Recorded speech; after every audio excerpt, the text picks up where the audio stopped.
right, everybody, welcome back to another episode of my Road to $1 Million in Net Worth series, where I'm attempting to reach a $1 million net worth by the time I'm 30 years old. I'm currently 24 years old, and I'm attempting to also reach a $30,000 per year passive income within the next few years to reach financial independence. And you might be wondering why the set behind me is so ugly. Well, I'll get to that in just a second, but long story short, my basement flooded. That's right. Within a month of closing on this property and within about 2 weeks of actually moving into it, we had our basement flood, which caused thousands of dollars worth of damage. We had a really intense storm that brought a few inches of rain within an hour or so. You had a lot of storm surge going everywhere, and our sump pump was actually able to keep up with it. That is the unit in your basement, if you have one, that cycles water away from the foundation essentially and spews it somewhere else into your main sewer line, which then takes it out to the street or whatever water you're connected to.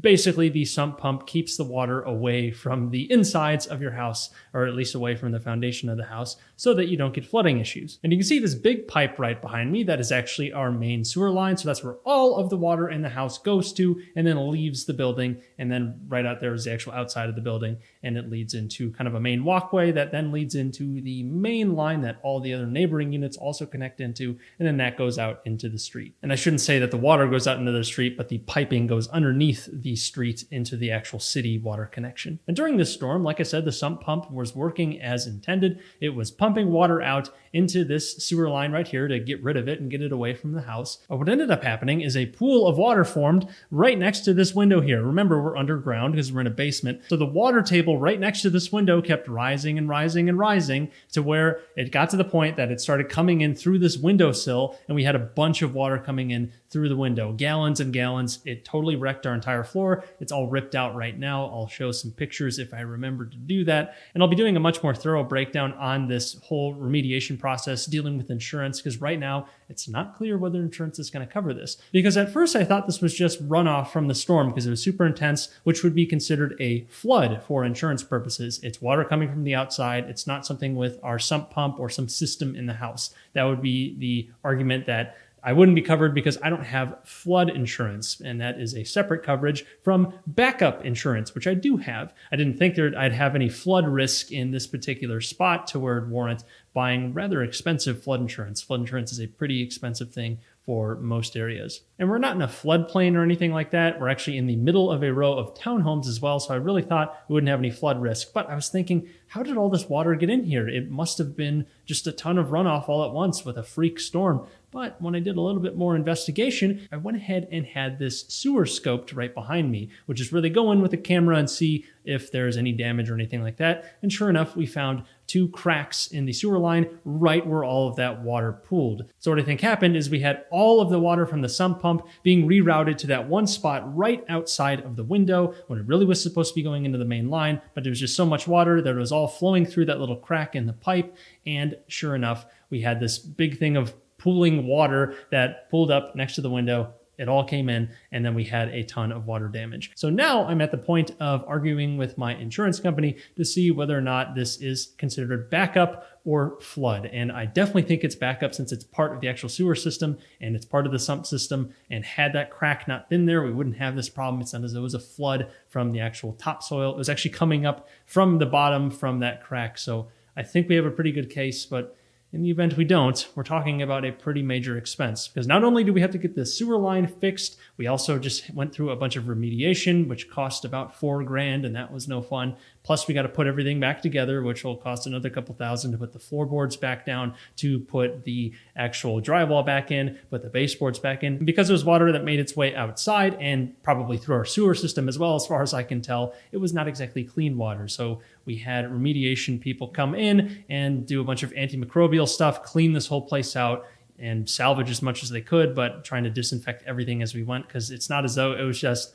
like a kitchen sink backing up or something like that, and there's just leaky water from the actual tap. No, this was runoff and potentially sewage water, and just it was not clean water coming through the window, which just adds insult to injury. Like I said, once this is all completed, I'm definitely going to have a much more in-depth video on this whole saga with the water coming in, the damage, sorting out the damage, going through with actually trying to get an insurance claim through and kind of what that process looks like, because I think this is a really good learning process. But if there's one lesson to get out of this, When you are buying a property, be sure to get a sewer scope if you're pretty confident that you're actually going to buy the property. If you're not confident, you're just taking your initial look, you can wait a second to do that. But I did not do a sewer scope since I thought that with the work that was being done on the main water line, everything was going to be done anyways. But boy, do I regret not shelling out an extra $300, $400 to just take a look at the sewer line to find that crack that was there, unless by chance this happened after I moved in. But I mean, nothing has really happened since then. I'm not saying that it was definitely on the seller's watch, but it probably was. And had I actually done enough due diligence there, I probably would have caught this. And it would at least save me the few grand that would have come out of my deductible, and potentially much more if insurance ends up not covering this. We're looking at potentially 10 grand to 15 grand worth of work, which is really rough. And I'm not excited about that, but I'm going to get this repaired in any event because I don't want this to happen again. That would be stupid since I know what the problem is now, or at least I'm pretty confident I know what it is. And I'd rather take care of this so it doesn't happen again for many decades unless something crazy happens. Probably going to set back my net worth journey by about a month, which is no good, maybe even 2 months, depending on how expensive this really gets. Though I do have some certainty in what it's going to cost. We're probably looking at around $6,000 to take care of the actual sewer pipe issue and fix that for good. But then we still got a few grand left over to take care of actually putting the whole unit back together, and also to take care of some wood rot we got here behind me because we discovered that. And there's actually a little foundation crack in here as well. I'm trying to use my camera to mirror what I'm looking at, so sorry if I'm not really going over it. But there's a crack right there too. We're going to get that epoxied. It's a very old one, so I don't think it's going to be getting any worse anytime soon. But we do want to fix that as much as we can, just in case it would lead to some sort of leak long term. We didn't see any recent water damage from that, so I don't think that's a big issue, but better to do some preventative maintenance in case that is an issue. Bottom line, real estate is expensive and it can be quite stressful. But if you can get through these stressful times, you can get on to greener pastures. Or so I'm told. Anyways, let's get into the numbers. As a reminder, last month we broke a personal record at $90,032.14 in net worth. As always, let's start with the good stuff, the assets. We have about $20,000 in cash, but this is going to be dwindling pretty soon. I actually already engaged some of my HELOC funds to take care of some of this remediation work, because that really is kind of my emergency fund now. I like having most of my money invested rather than leaving a bunch of cash on the side, but making sure I'm still liquid otherwise in case something like this happens. I wasn't expecting to shell out many thousands of dollars for water remediation and taking care of all these issues,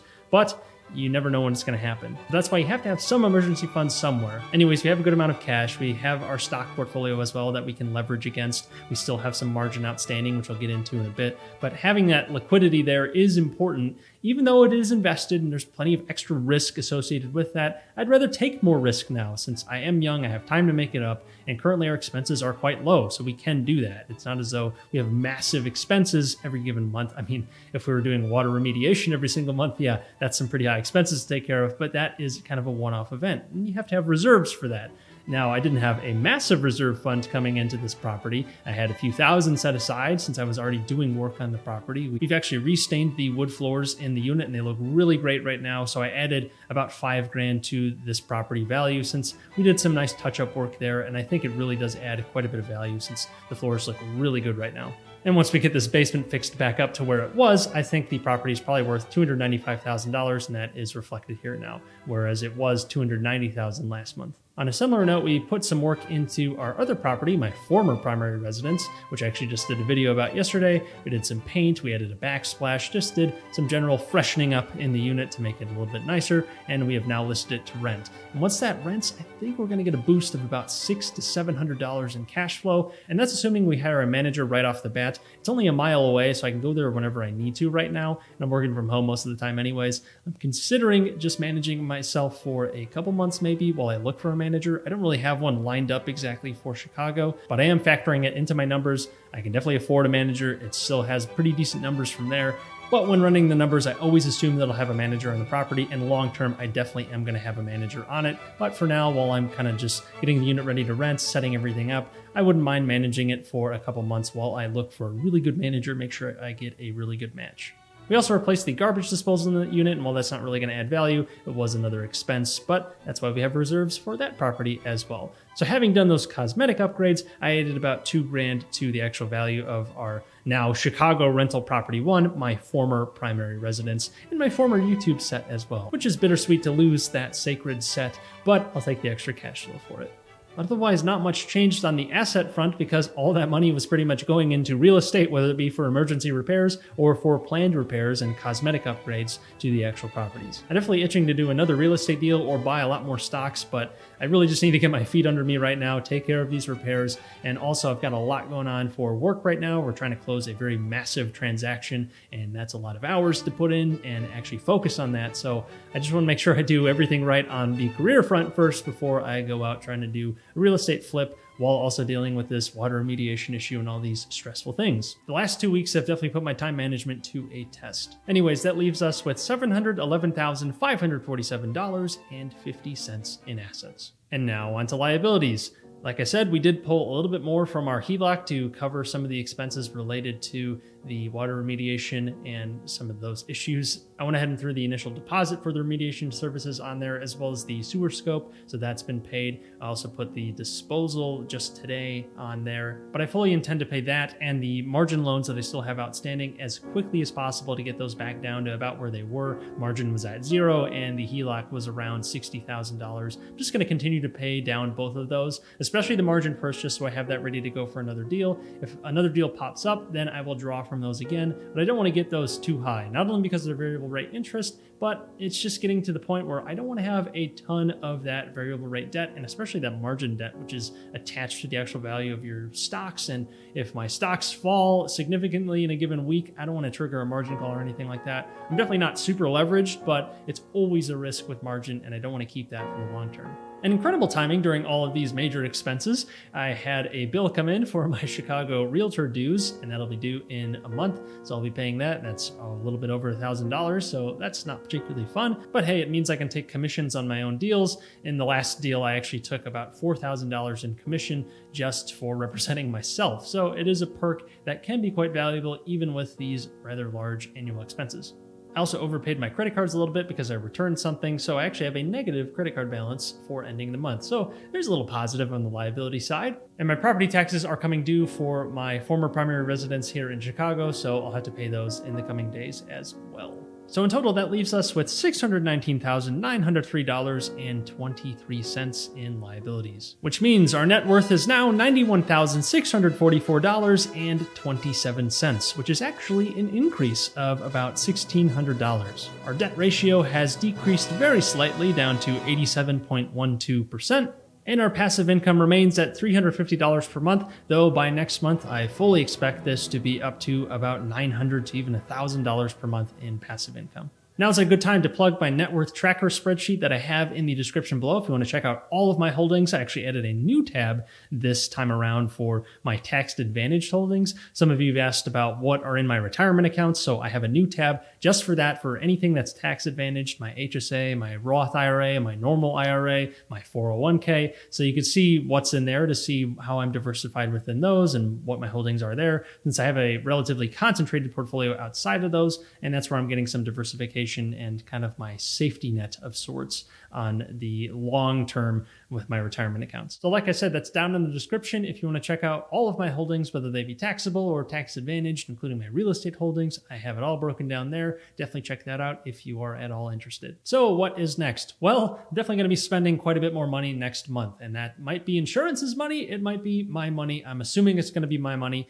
In any event, it's going to be many thousands of dollars in additional repairs to patch up the problems here at my new primary residence. What a way to move in. But thankfully, everything at the other property that we just moved out of is ready to go. So we just listed it for rent and should have someone in there relatively soon, I would assume by the end of the month, if all goes well. Now, repairing this property is not the only major expense I am assuming I'm going to be having over this next month. I actually plan on taking a trip with my dad. It's a belated birthday present that I got him back in April. I promised him a trip to do something cool. I'll keep you posted on that. Might make a good vlog out of it or something like that. But that's going to be probably a good bit of money too. So that'll probably negatively affect the net worth, but it should be a really cool experience. We actually would have done this trip back in June if everything went smoothly, but of course the pandemic has thrown a wrench into all sorts of events and travel, and our trip was not spared, and it's been delayed to September, and we'll see what happens. I don't know if it's going to keep getting delayed or what, but anyways, I think I'll have that major expense this month, but I think it should be well worth it, even if it's not all that great for the net worth in the short term. Spending time with family is important. Anyways, if you like this video, definitely like it since that would help the channel out a lot.